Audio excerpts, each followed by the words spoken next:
Je voudrais dire quelques mots sur l'intervention d'Emmanuel Macron hier soir. Alors d'abord, une première constatation.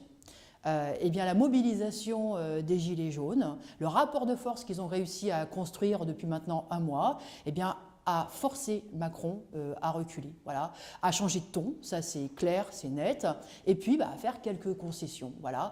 Donc c'est très clair. Hein, quand on se bat, quand on commence à se lever, quand on revendique, eh ben oui, on peut faire reculer le pouvoir. Alors moi, j'espère que ça sera un encouragement pour les travailleurs dans les entreprises à se battre. Et à se battre pour prendre sur les profits de la classe capitaliste, pour faire payer la bourgeoisie.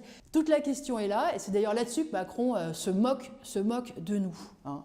On peut prendre toutes les annonces qu'il a faites hier soir, hein, il nous a, d'ailleurs il l'a dit, hein, ça ne coûtera rien au grand patronat. Il ne touchera pas au profit des capitalistes. C'est tout le problème.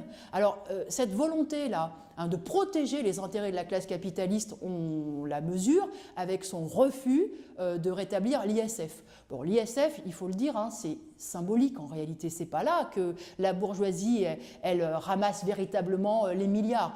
Elle en ramasse bien plus avec le CICE, avec un tas d'autres cadeaux. Mais c'est symbolique et c'est révélateur du fait que, effectivement, Macron, c'est le président de la bourgeoisie. Voilà, tout simplement. Et il veut la protéger.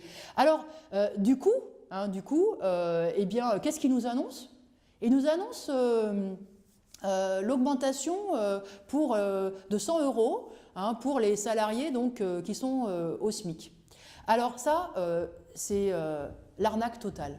L'arnaque hein, intégrale, parce que hier soir, il nous a fait croire hein, dans son allocution que c'était une augmentation de 100 € du SMIC, mais ce n'est pas du tout le cas.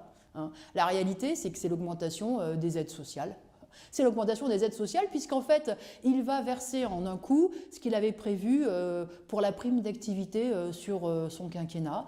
Hein. Et ça, c'est révoltant, c'est scandaleux. D'abord, c'est un mensonge. C'est un mensonge parce qu'il nous a expliqué quand même Macron que là il allait parler avec son cœur, s'adresser hein, à la population, mettre tout sur la table, etc. Et là il a menti. Voilà, dans les grandes largeurs.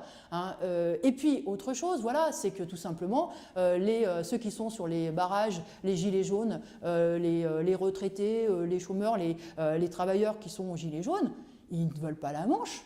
Hein, ils ne veulent pas d'une politique sociale, d'un accompagnement social comme le gouvernement dit. Non, ils veulent tout simplement pouvoir vivre de leur travail. Voilà, ils veulent avoir un boulot et pouvoir en vivre de leur travail. Et une fois à la retraite, pouvoir vivre de leur pension de retraite. C'est ça la revendication. Hein, et c'est sûrement pas d'en appeler à la solidarité nationale ou je ne sais quoi. Hein, alors, on a effectivement une série d'annonces comme ça, hein, où au final, le gouvernement en appelle à la solidarité entre travailleurs, entre pauvres. Aujourd'hui, il se prépare à nous présenter la note demain. C'est ça la réalité. Alors bien sûr, le combat, il faut le continuer. Moi, j'espère que les travailleurs dans les entreprises le mèneront, parce que c'est là qu'ils sont rassemblés, qu'ils ont la force, qu'ils le mèneront de façon à prendre sur les profits pour créer des emplois, prendre sur les profits pour augmenter les salaires. Parce que si on ne fait pas payer aujourd'hui la bourgeoisie, si on ne prend pas l'argent là où il est, on ne pourra pas s'en sortir. C'est ça la réalité. Alors voilà. On en est là. Moi, j'espère que cette allocution, finalement, elle aura redonné du carburant à tous ceux qui ont envie de se battre et de revendiquer tout simplement leur dû.